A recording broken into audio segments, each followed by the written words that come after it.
Good morning. This is the lesson for Tuesday, March 17th. I trust that you're keeping on schedule, that you're watching what you need to watch, and that you're getting the rest of your homework is done as well.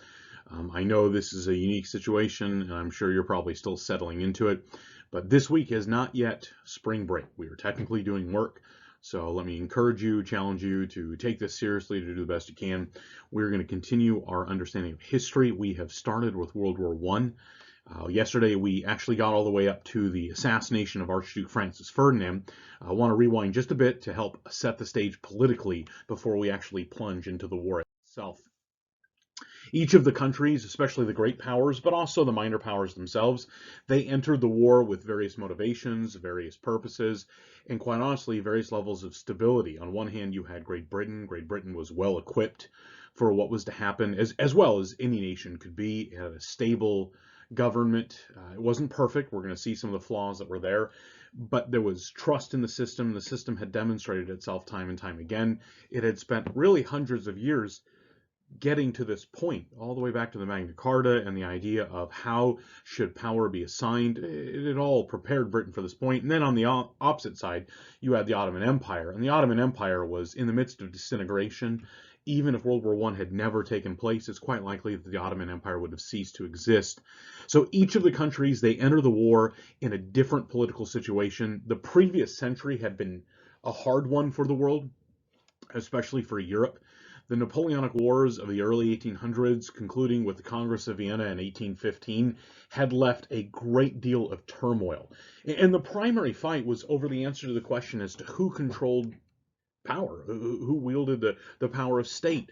On one hand, you had the old idea of the absolutism of the king and of the ruling class, but the Napoleonic Wars had really ended that as a viable strategy. There were certainly people trying to continue it. Louis Napoleon in France would be one of them. But the truth is that that wasn't going to last for very long. On the other hand, you had this desire for power in the hands of the people. The rise of the middle class had not only provided with the people more money, it had also provided them with more power and a greater thirst for power. They were the ones paying for things. They wanted a say in how it was to be done. It was a reasonable conclusion. And so almost every nation, all the great powers of Europe, were fighting between the two opposing sides. Power in the hand of the ruling class versus power in the hands of the people. The one nation, admittedly outside of Europe, that was able um, to ignore this problem, or really to overcome the problem, was the United States of America. And it had overcome the problem simply by deleting the king. There was no king, there was no foundational ruling class. In America, the ruling class was quite honestly those with money. And that changed. Money very rarely lasted for multiple generations. Usually it was squandered or it was won within just the course of a few years. And so the United States didn't have this problem, but in Europe they certainly did. We're going to see how they each faced it. So let's start with England. In England, King Edward VII, he was son of Queen Victoria. He died in 1910. His reign was largely inconsequential. His mother, Queen Victoria, lived a long life and she ruled for a long time. And so, because of that, he didn't come to the throne until, quite honestly, he was an older man. And by then, he had a lifetime of smoking and hard living. He did not live very long, and so he ruled for a very short while. He passes away, and when he does, his son George V becomes king, which was providential. George V, we're going to see, was a fine man for the job. George V was cousin through marriage to both Kaiser Wilhelm II of Germany and Tsar Nicholas II of Russia. It creates this very strange, odd situation in which World War I is a battle among the grandsons of Victoria. Now, it's not fair to say that it was a family squabble. The causes were greater than that, but it's also not fair to say it had nothing to do with it. We've already seen Wilhelm's desire to impress and to achieve respect among his English relatives, really, and how that plays a role in his own behavior, which plays a role in the formation of World War I. And so it does have an influence here, though maybe not as large as we'd be inclined to think. So to give you an idea of who these people are, we'll start here. This over on this side, this is King George V of England, and this is Kaiser Wilhelm II of Germany. Now they were friendly but not friends. George V was a gracious man, and he I'm not saying he could get along with anyone, but he could at least appear to get along with just about anyone. Kaiser Wilhelm II was very difficult, and very few people could find him in any way connectable or friendly. In fact, for the rest of his life, he was largely disliked by almost everyone. Even those who respected his position and were determined to support the idea of the Prussian throne still did not like him. On this side, we have the Russian Tsar Nicholas II and King George V of England. And you'll notice I didn't circle them individually because I cannot remember which is which. They looked a lot alike. In fact, it was noted during the time that they could have passed for twins. They were not blood related. It was only through marriage. It was certainly an era which everyone seemed to have the similar taste in mustaches and beards and haircuts. But even apart from that, they had a remarkable and striking resemblance.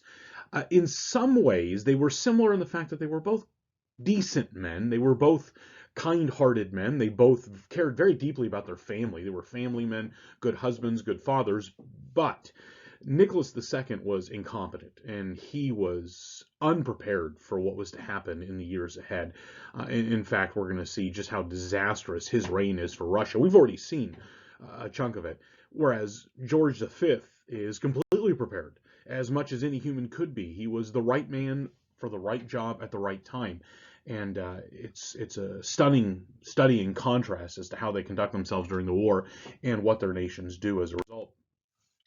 George V, as I mentioned, was a loving son, and he was a good man. He was dutiful to his father. He was devoted to his wife. He was good to his children, even his grandchildren. One of his granddaughters, who would later on become Queen Elizabeth II, dearly loved her grandfather. In fact, there's even stories when she was a young girl and he was an older man, that the King of England would get down on his hands and knees and be the horse, and he would be guided around by at that time Princess Elizabeth. I think she called him Grandpa England was her name for him, and he was the one who gave her nickname for her youth, which was Lilibet. All that is to prove he was a good man. He was a good family man. He was a devoted man. He was a steady man in unsteady times. England and Europe, and quite honestly the world, needed to know that there were intelligent, good-hearted, wise men who were doing their best to make sound decisions. Now, George V was one of those men. It wasn't necessarily that case with all the rest of the politicians, but it was with George V. When a constitutional crisis arose in the early 1900s because of the power of the House of Lords, keep in mind, England had divided parliamentary power into two separate divisions. One was the House of Commons, representing the average people, and one was the House of Lords, representing the aristocracy. And it's not entirely parallel, but very similar to the United States House of Representatives to the Senate. The House of Lords was intended to be a brake. And by a brake, I mean like the brakes on your cars. They vetoed legislation. They slowed the process down. They were intended to be sensible heads, cooler heads in the midst of crazy times. But they were also, at times, just so stubborn in their prerogatives and their refusal to flex that this created a real problem within the constitutional system of England. And at one point, there seemed to be a real crisis as to who would have authority. Would the Lords willingly allow legislation passed that the House of Commons had voted overwhelmingly in favor of? And it seemed as if the answer would be no. The king approached the House of Lords. He basically told them they're going to have to allow this to pass. It's what the people want. And if they refuse to, he would simply appoint new nobles and fill up the House of Lords until the legislation was passed. It was hardball. It was a difficult thing for the king to do. It was even in some ways against his own self-interest, but he did it because he believed it was for the good of the nation. It was necessary, and it probably was. The king was unfortunately surrounded by lesser men who were frequently more concerned about their own power than the good of the country. We're going to see a number of the politicians, not all, but a number of them in World War I in England, consistently make decisions that just aren't in the best interest of England, or so poorly thought through, or so threaded with ulterior motives that it's really a problem long term. In France, a new republic had been formed after the defeat of the Franco-Prussian War. You remember that was back in 1871. It had the two-pronged result of forming Germany into a single unified nation under the throne of the Prussian king. But the harsh terms dictated by Germany were a primary motivation in French politics for years to come. And so this republic was born in strife and born with a desire of vengeance. And to make things even more difficult, in 1894 you had the infamous Dreyfus Affair, in which a Jewish officer in the French army, a man of sterling character, a man whose life had been spent in devotion to the nation of France, was unjustly, overwhelmingly unjustly, prosecuted for spying on behalf of Germany, when in fact it was another French officer who had done the deed, and it was known, and in fact it was a significant cover-up during this. He spent a number of years in prison before he was released. This was a scandal within France. We can't fully grasp how much this divided the nation. It eroded respect for the military, and faith in the French system was weak. So even though you had some competent systems in place, the military was capable. The Republic was at least functioning. There was just such a feeling of disaster and chaos during these years, even in France, and France was one of the more stable of the nations. France was intensely interested in its colonies and its national pride. These two qualities intensified the hatred that they felt toward Germany. That's not going to help because it's going to prevent cooler heads from prevailing when they're most needed. But externally, France was strong. Its military was strong. Its army was one of the best in Europe. Its navy was significant and was a terrible force within the Mediterranean. Not on the level of the Royal Navy of Great Britain, but certainly a competent force to be reckoned with. Art and the economy were showing real growth. In many ways, the late 1800s and early 1900s were a reblossoming of France. France was experiencing some prosperity and some general sense of fruitfulness that had not seen for quite some time. As I mentioned, new artists were rising and reasserting France's traditional place as a leading place for art within Europe. The economy was at least capable and growing, and people were enjoying the fruits of that. The Eiffel Tower and also the Statue of Liberty attested to this. The Eiffel Tower was constructed as a short-term monument to the glory of France, but it was so well received and so successful that it ended up being a long-term, and it exists even to this day. This is the Eiffel Tower under construction. You can see how significant it was then. Today, it still dominates the city of Paris, and rightfully so. It's an impressive monument. It was during this time that the nation of France also made a gift to the United States, and that gift was called the Statue of Liberty.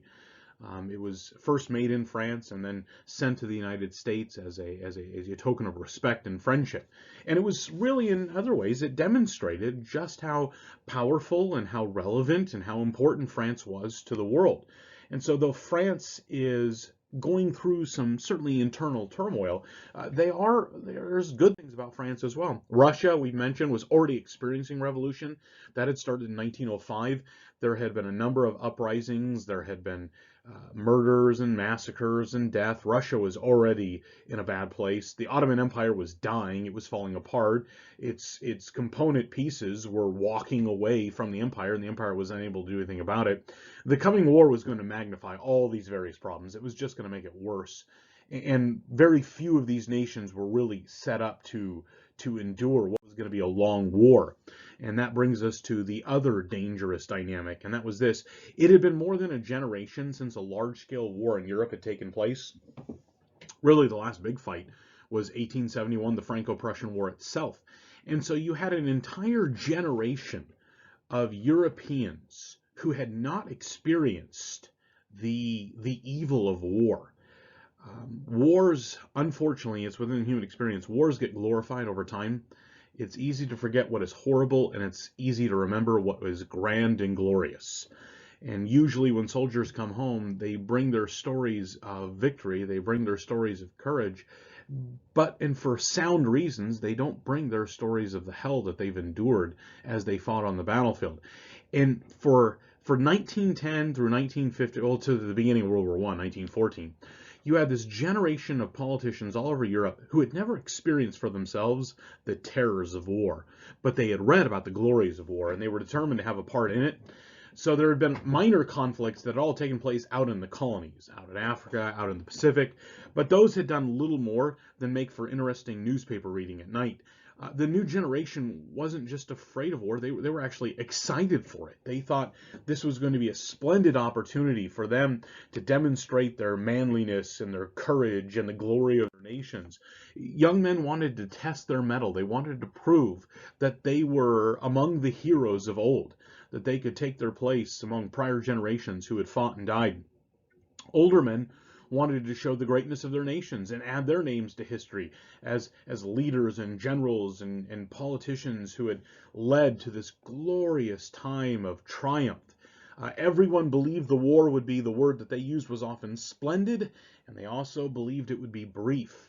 Most politicians discussed the war as if it began in summer and would be done by Christmas. The thought was it would be a quick matter to fight and settle old quarrels, and then this would be peace. The general thought was if we fight it out, we punch each other a few times, we blood each other up, we stand up, we shake hands, and we'll have gotten it out of our system. And whoever will win will take some territory and be satisfied with it. Whoever will lose will just have to be content with it until a new generation would arise and they would do it all over again. And I guess that was the prevailing sentiment. It was foolish to the extreme. Just because the politicians thought this would be the way it was, there was no way this was going to happen in real life. As to the actual start of the war, the assassination, it was just part of it was conducted by a Serbian nationalist group. So we're going back to the killing on June 28, 1914 of Archduke Francis Ferdinand. We talked about that yesterday. At first it was attempted by a bomb. It was later finished off by a pistol. Austria-Hungary immediately accused Serbia of being part of the plot. Now, it's true, there were Serbians who had done this evil deed. And the Serbians who had done this, they didn't have government support, but in all fairness, it's unlikely Serbia had taken strenuous efforts to suppress these people who were killers. And so because of that, Austria-Hungary, they were already looking for a pretext for war. They wanted to expand their influence in the Balkans. This seemed like the opportunity, as a later politician would say, never let a crisis go to waste. So they thought this is an opportunity for us to expand our reach within the Balkan Peninsula. So they accused the Serbian nation of being behind the assassination and being guilty and accountable for it. Kaiser Wilhelm II, in an unbelievably foolish move that really capped off all of his arrogance and all of his stupidity and all of his contribution to the war, personally guaranteed that Germany would stand with the Austria-Hungarian Empire. This was called the blank check. The idea is that whatever Austria does, Germany would be there for her. This was going to allow Austria-Hungary to behave completely irresponsibly. It was going to encourage Austria-Hungary to do whatever they wanted without fear of any of the consequences. Because remember, though Serbia itself was a minor nation, it was pledged to the great powers, primarily to Russia. So if Austria-Hungary were to do something to Serbia, there would be consequences. It would pull Russia into a broader war. Austria-Hungary, if they were by themselves, they would have had to consider that. Austria-Hungary could defeat Serbia, theoretically, but they probably could not defeat Russia. But now that they had Germany, there was no question about that. Austria-Hungary, combined with Germany, could absolutely defeat Russia and Serbia. Now here's a problem though. Russia also had allies. In this case, it was the Triple Entente. It was Great Britain and France. So because of all this, Austria delivers to Serbia an unbelievable ultimatum. This is all in the month of July of 1914. It's known as the July Crisis. And all over Europe, there was negotiations by ambassadors, by diplomats, as they tried to, some prevent war, some provoke war.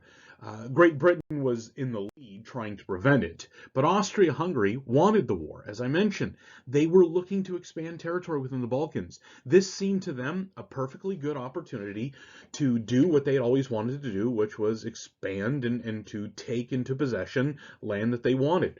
They were mobilizing. Now, mobilization is the process by which a nation prepares its army and gets them onto the battlefield. So this is the era before professional soldiers. All these nations did have a core of professional soldiers. And by that I mean men who spent their entire lives in full-time service in the military. Most of the militaries, though, were made up of conscripts, of draftees. So usually what would happen, like what happened in Austria-Hungary, is you had a small corps, and this small corps constantly were soldiers. And then you would do a draft in which you would begin to take all the larger nation, all the farmers, all the peasants, all these people, and you would start preparing them. You would send them to brief training camps, you'd give them their uniforms, their guns, and you'd send them up to the front lines. And basically what would happen is that small corps, that was the perfect permanent professional soldiers, they would work in controlling the larger group. That's called mobilization, is when you prepare your armies for war. So Austria-Hungary went to war. They mobilized, but it was going to take time. It was going to take a matter of weeks to be able to get all the necessary soldiers to the front line. Russia, seeing Austria-Hungary mobilize in order to invade Serbia, they respond as well. So they begin a mobilization. At first, the Tsar orders a partial mobilization, meaning we're only going to send some of the people. But it turns out Russia had no plans for a partial mobilization. All of their plans had full mobilization built into them. So Russia partially mobilized, then fully mobilized. Then they got a message from Germany saying, if you fully mobilize, we've got to fully mobilize. Just partially mobilized, which they thought about, but they couldn't. So they fully mobilized, which means Germany now fully mobilizes. So all because of the assassination of Archduke Francis Ferdinand in Serbia, or excuse me, because of the Serbian nationalists, we have now Austria-Hungary prepared for war, Russia prepared for war, Germany prepared for war.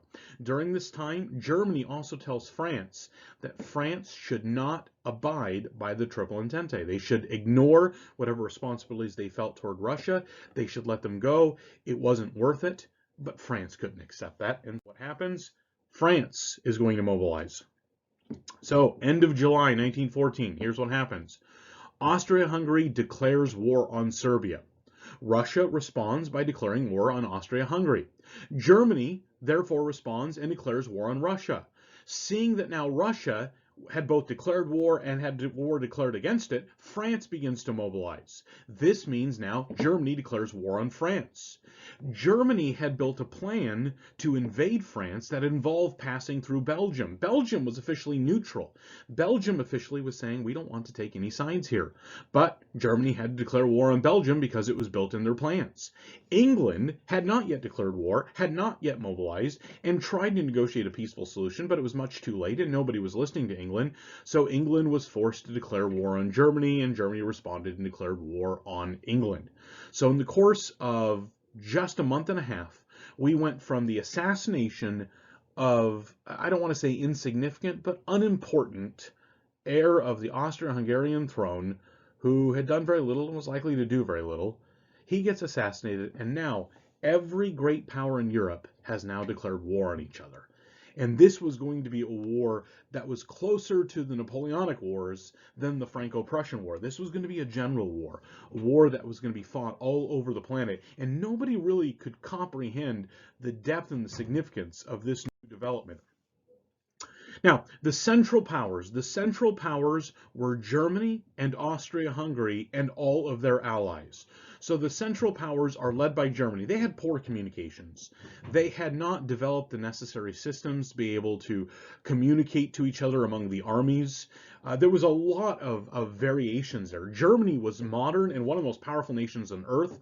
Its military was modern. Its military was using state-of-the-art technology. Its military was as advanced as it could be. And so the German army was impressive. But the Austro-Hungarian army was outdated. They were using old-fashioned techniques, old-fashioned communication, old-fashioned weapons. And there was a real breakdown in communication because the Germans were all about planning. The Germans were religious planners, and they had brilliant plans. And it was about execution. It was about being at the right place at the right time. It was about doing the right task. The Austrians were just not ready to match the Germans at this level of commitment. And so you have this issue of poor communication. Austria-Hungary, immediately, they invade Serbia. So here we are, July 1914. It's really the opening days of the war. And just as they said they would, they invaded Serbia. All the world expected Serbia to be conquered with ease. And in one of the great upsets of history, which is largely forgotten because World War I just becomes so big, the Serbians they didn't just beat the Hungarians in a battle. They crushed them in multiple battles. In fact, it wasn't just that they were holding territory, they were pushing them back. This was a major and stunning development. Here we see Serbian soldiers as they are. This is not quite full trench warfare. They've just taken defensive positions. As they are preparing themselves for the onslaught of the Austrians, they are able to hold them back. Usually within war, whoever has the defensive position should have an advantage, and the Serbians were able to use that well. You'll see that we have now progressed a lot in our use of military equipment. I want to point out some of these things. So the rifles that we're seeing. Up till now, we've primarily talked about muskets. Muskets are rifles that are loaded from the front end. And even under good conditions with newer muskets, that normally means you can shoot about 3 times a minute at best case scenario. But these rifles are now called breech loaders. Breech loaders means in the breech in the back. And so now you can load up the bullets. So instead of pouring in a whole bunch of powder and putting in the wadding and putting in the shells, now you have these individual cartridges, which we would call bullets, where everything is built in. So you have the powder, you have the primer, you have the actual bullet itself all in one. And now a soldier, more than firing 3 times in a minute, can fire 20, 30, 50 times in a minute, depending on how good he is at reloading, how quick he is at aiming and pulling the trigger. This is a major development. Now, these rifles are still very long, they're very heavy, but they're a lot more accurate. And whereas in the old system, muskets, it was largely volley firing, meaning that several hundred men would all stand together and they would all fire simultaneously. Most of them, the rifles were so inaccurate, many would miss, but the general thought was if we threw enough lead downfield, some of it is going to hit the enemy. But now these rifles are good enough where you can begin to aim, and in aiming, you can begin actually destroying and killing some of the soldiers you're looking for. So it's a new kind of warfare. The Serbians very quickly are able to master it. Because of this, they overwhelm the Austrians. The Austrians lose in the earliest stages of World War I. Now, for years, Germany had been preparing for this war as well. They had devised a radical strategy which was called the Schlieffen Plan. And I know I'm mispronouncing that. But the Schlieffen Plan was Germany's intent on how they would deal with their enemies if a war began. Now, keep in mind, because of the treaties between Great Britain, France, and Russia, Germany knew that if it fought, it would fight a war on 2 fronts. And a front is a boundary in between yourself and your enemy. Now, ideally, you only fight on one front, meaning your enemy is in front of you and not behind you. But Germany was surrounded. On one side was Russia, and on one side was France. So Germany always had to plan on what were they going to do if they were trying to fight 2 enemies at once, a 2-front war. Germany had made a consequential decision. They realized that fighting on 2 sides long term was hopeless, or at least that was the pre-war planning. So they had come to a conclusion. They believed that if war came, it would take a long time for Russia to mobilize. In fact, they thought it might take a matter of 6 months and even longer for Russia to be able to successfully get all the manpower, to get them rifles, to get them in the right place, under the right orders, right training, right clothing, right food. Russia was just so incompetent that the general thought was in Germany that we have all the time in the world. So instead of focusing on Russia, we should focus on France. That was the Schlieffen Plan. The Schlieffen Plan said prioritize France. And so immediately upon start or the outbreak of the war, they would attack France with nearly full power. They were going to leave just a token force behind on what was called the Eastern Front. The Eastern Front was the border between the German forces and the Russian forces. So Germany was going to leave just the bare force behind on the Eastern Front, simply to hold off the Russians, whoever might be there, and devote almost all of their power and planning to the Western Front. And that was the border between Germany and France. So the goal was if we hit France and we do it immediately and we knock them out of the war, we can settle on that side, and then we can take all the soldiers, bring them to the Eastern Front, and then deal decisively with Russia. That was their intent. So back in 1870, the Prussians had overwhelmed the French and won quickly. So there was some thoughtfulness behind this. Remember, the entire Franco-Prussian War had been a matter of weeks, and right or for wrong, the Germans thought we can do that again. So that was how it began. in the southern part of Europe, the Austrians invaded Serbia, where they were defeated. The Serbians hold their ground. And in the northwestern, the Germans, they begin their attack on the west. But rather than just going against France directly, what Germany did is they went through Belgium. They correctly surmised that the Belgian-French border would be less defended than the German-French border. So if they could pierce through Belgium, it was likely that they were going to be able to find an easier route into France. So this was called the Battle of the Frontiers. And really, it's a series of battles all combined. But the Battle of the Frontiers was Germany's assault upon the West in August of 1914. And it's the big initial blows of World War I. And the Germans were correct. The French forces and the token British forces, which were in Europe, they were routed. It was an absolute retreat. The Germans executed the plan flawlessly. They were able to just overwhelm the French. The French had initially tried to seize the initiative. They had attacked in the center, but their attack had been largely unsuccessful, and it had routed valuable manpower to the south, not in the north where they really needed to take place. And so here's an idea of what happens. So to begin with, we start with what would be described as the French advance, right here. The French advance, but the French advance of the Battle of Frontiers is halted by the Germans who rush in and give good battle, and they're able to essentially stabilize the line along this path. In the meantime, the majority of French forces come rushing through Belgium and now begin hitting French forces. This forces the French to respond, to begin repositioning forces. The French and the British, here you're going to see something called the BEF. That's the British Expeditionary Force. They are rushed in to try to deal with the massive onslaught of Germany, but they are going to be unsuccessful.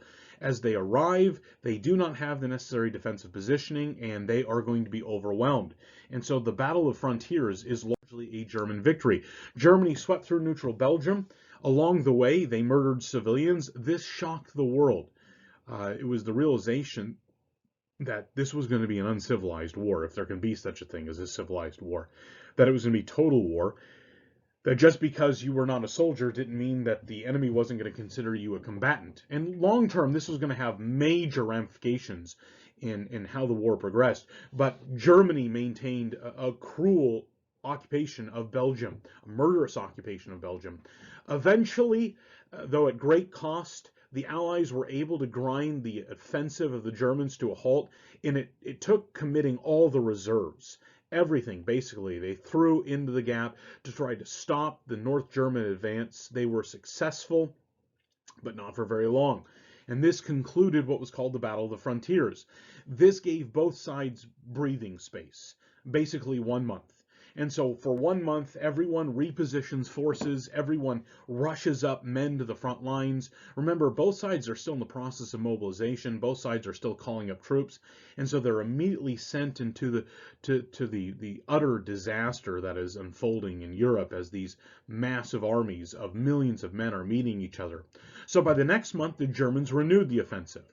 They had lost the initiative at the end of the Battle of Frontiers, but they had gained a lot of ground. So they regathered their men, they resupplied, they re-equipped, and then they launched what's called the First Battle of the Marne. The casualty numbers on this battle were unlike anything that had ever been seen in the world.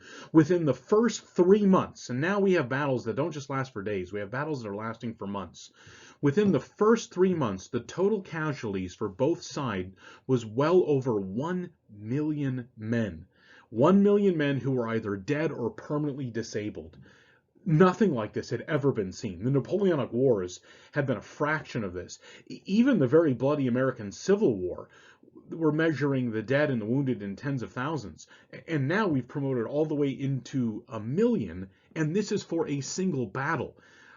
The carnage and the butchery was just phenomenal. The First Battle of Marne was a close fight. Both sides were near victory at several times. I say near victory. Germans were near victory. The Allies were near stabilization. The Allies were able to eventually race north and flank the Germans. This forced the Germans to pull back, and then both sides settled into what was called trench warfare. So in 1914, we had the Battle of Frontiers. Then we had the First Battle of the Marne. And at the end of 1914, we have essentially drawn a line through Europe. And this battle line is not going to be entirely, but almost entirely immobile, meaning both sides will stay where they are for the next several years. And in the meantime, both sides will dig trenches. And this is the advent of what was called trench warfare. During this time, the German general who was commanding all the forces, General von Moltke, he had a nervous breakdown, according to many accounts. He was hoping and praying for a quick and rapid advance into France. He thought he could potentially end the war quickly. When it was obvious after the First Battle of Marne that this was going to be a long, drawn-out war of attrition, he broke down. He realized how many people were going to die. He was also convinced that eventually Germany would be ground to a pulp just by the weight of the Allies. He reportedly told the Kaiser that the war was lost, even though the Germans by this point had won all the major battles. He probably alone among the Germans, and maybe even alone among the Allies. So on one side you had the Central Powers, on the other hand you have the Allied powers. He alone probably realized just how long this was going to be and what kind of death this was going to take. So in October 1914, the Germans launched the Battle of Ypres. It accomplished almost nothing. That's going to be a theme for the next several battles. Battles that are launched and do nothing because of the trenches both sides have settled in. It becomes just pure death. It was suicide to charge the enemy line. Another 250,000 men get added to the list of war casualties. And by the end of 1914, both sides are settled in to a long-term battle. To give you an idea of what the trenches looked like, they weren't just simple shoveled out ditches. They were well constructed. They were multiple levels deep. They had, as you can see, in the midst, you had these stands right here, these places to stand on, because during rain, this area would flood. They were places of, unfortunately, tremendous disease and rats and bugs and lice, and during the winter, trench foot, and it was just awful, but it was better than just having your head poked out and being in great danger. You can see some of the new inventions that are being used. We've already mentioned the new rifles, but here, this gentleman is holding another recent invention. We call them grenades. They were able, the stick allowed them to be thrown farther, and so they'd be thrown over. Usually they were not valuable except when there was an actual charge. It's not like you could throw one grenade to the other trench. The trenches were separated by hundreds of yards, often called no man's land, but you can see how extensive and well developed these things are. The leaders of both sides, the politicians, they were older men. They were beginning to realize that this war was going to take time. But for them, they were willing to engage in attrition because they weren't fighting. If you were a 55-year-old politician in France, in Germany, in Britain, you weren't a soldier. You weren't dying. And so a lot of the horrors of what was taking place in the front line, really they don't appreciate, which should have motivated further diplomacy in the early years. But honestly, it should have motivated at least creativity, new ideas when the fighting actually began. At the beginning, Britain hoped it was going to repeat what it had done during the Napoleonic Wars, which was let the continental armies fight it out, and it would provide the necessary navy and the money. And it would put a little force on the ground just as kind of its own contribution. But World War I wasn't going to be like the Napoleonic Wars. Britain wasn't going to be able to get away with that. It was going to require a much greater investment. Now the French, they wanted revenge. This policy of revanchement that we talked about, the French were determined. They were going to crush Germany. They were going to make them pay for the indignities suffered back in 1871. The Germans, I mentioned this, the Germans, they believed in proper planning. The French, they believed in passion. They believed in what was called élan. Élan was battlefield spirit. This idea that on the battlefield, the French soldier would be filled with such manliness and courage, and he would be such a weapon of destruction. I mean, it's almost like you'd have a whole army full of Captain Americas running around.